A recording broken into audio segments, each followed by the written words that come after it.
duuba gaa sheekatte waloota baase jechuudha. Akka gattee haa nama diraamaa wali godhu. Adamalee maayaadhaa adamalee maayaadhaa rasan daagootaa eesee nama taa'ee darasuu bakrii malee dhageessee. Hoggaasi ishee bakriin gaama deebisaa kenneef.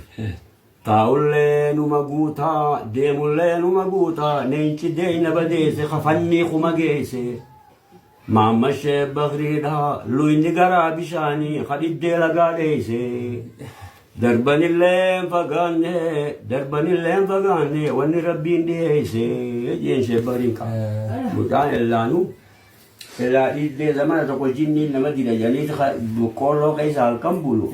Shakamsaa dhiiddee dhagee mucaan xiqqaadhaa dheessee gala jinniidha jee boqqolloo ni fitte qa. Maamma ishee bakriidhaa luyni garaa bishaanii.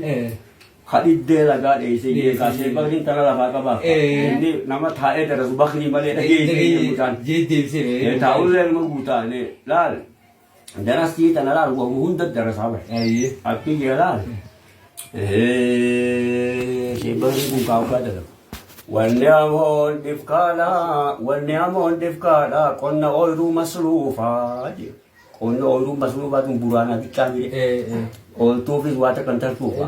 Wanni amoon dhifkaadha qonna ooyiruu masruufa.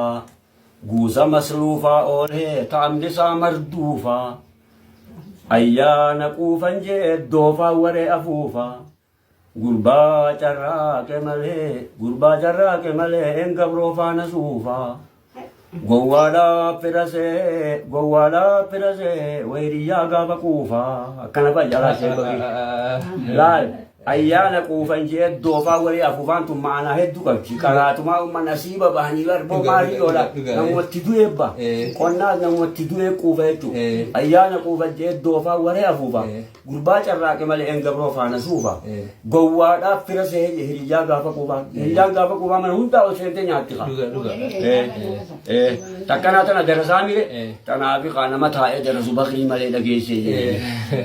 Darasii kanaa tanaa hubar. Kitaaba guutuu qabaaban nutuun qabatini malee.